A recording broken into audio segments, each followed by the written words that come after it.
Assalamualaikum warahmatullahi wabarakatuh. Kami dari kelompok 3 yang beranggotakan Fepi Tiara Rizky, Intan Permatasari, Nurul Abidah, dan Yenti Rafika Ningsih ingin membacakan tentang perilaku dan estimasi biaya. Perilaku biaya atau cost behavior merupakan pola yang menggambarkan bagaimana jumlah biaya bervariasi atas perubahan aktivitas bisnis. Aktivitas bisnis, perubahannya dapat konstan, meningkat atau menurun. Dalam kajian ekonomi manajerial, biaya dikaitkan dengan waktu. Dalam jangka pendek, biaya dapat dikategorikan sebagai biaya tetap, variabel dan semi variabel atau campuran. Aktivitas perilaku biaya. Basic aktivitas merupakan ukuran yang menyebabkan biaya menjadi bervariasi atau tidak. Basic aktivitas sering disebut sebagai pemicu biaya atau cost driver. Karena semakin banyak aktivitas yang dilakukan, semakin besar biaya yang dikeluarkan. Dalam perilaku biaya menggambarkan bagaimana biaya dapat berubah menjadi bervariasi. Berdasarkan perilaku biaya dapat diklasifikasikan menjadi 3, yaitu biaya tetap. Biaya tetap adalah suatu biaya yang konstan dalam total tanpa mempertimbangkan perubahan-perubahan aktivitas dalam suatu relevan range tertentu. Yang kedua, biaya variabel. Biaya variabel merupakan biaya yang jumlah total berubah sebanding dengan perubahan aktivitas dan volume produksi, sementara jumlah per unit tidak berubah. Yang ketiga, biaya semi variabel atau biaya campuran adalah biaya yang memiliki karakteristik biaya variabel sekaligus biaya tetap.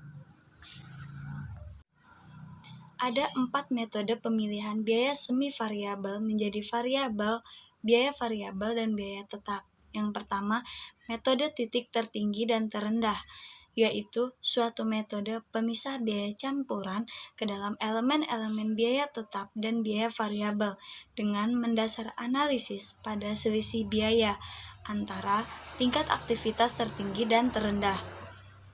Yang kedua, metode diagram pencar, yaitu suatu metode pemisah biaya campuran ke dalam elemen-elemen biaya tetap dan variabelnya dengan menggunakan grafik. Dan yang ketiga ada metode biaya berjaga, yang dimana metode biaya berjaga itu praktis digunakan untuk menaksir biaya tetap dan biaya variabel bila sebuah perusahaan menutup kegiatan yang untuk sementara.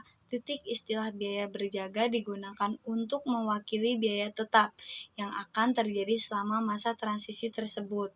Dan yang terakhir, ada metode analisis regresi kuadrat terkecil.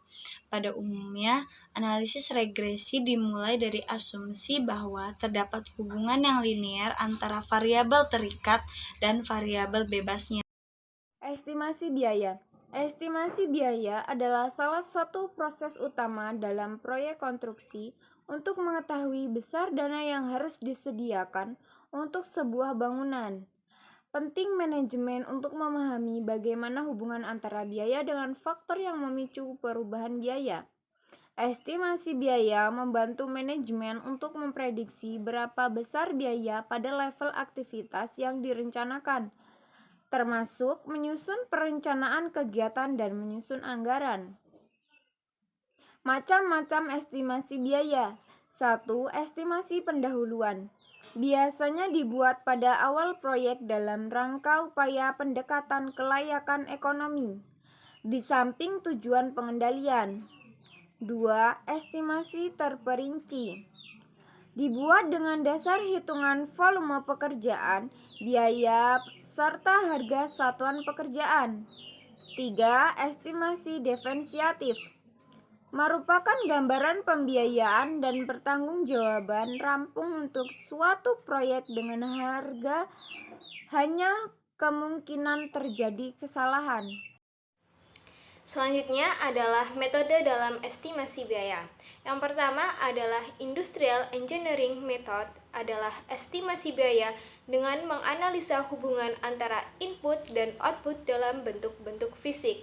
Yang kedua ada Conference Method, yaitu estimasi biaya berdasarkan analisis dan pendapat mengenai biaya dan cost drivernya yang dikumpulkan dari berbagai departemen dalam perusahaan.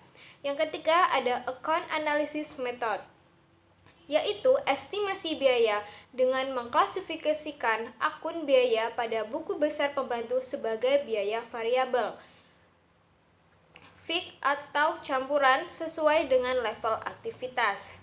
Yang keempat yaitu Quantitative Analysis Method, yaitu analisis kuantitatif menggunakan metode matematis formal untuk menyesuaikan fungsi biaya dengan observasi data masa lalu. Metodenya ada dua, yaitu Hague-Law dan Regression Analysis Method.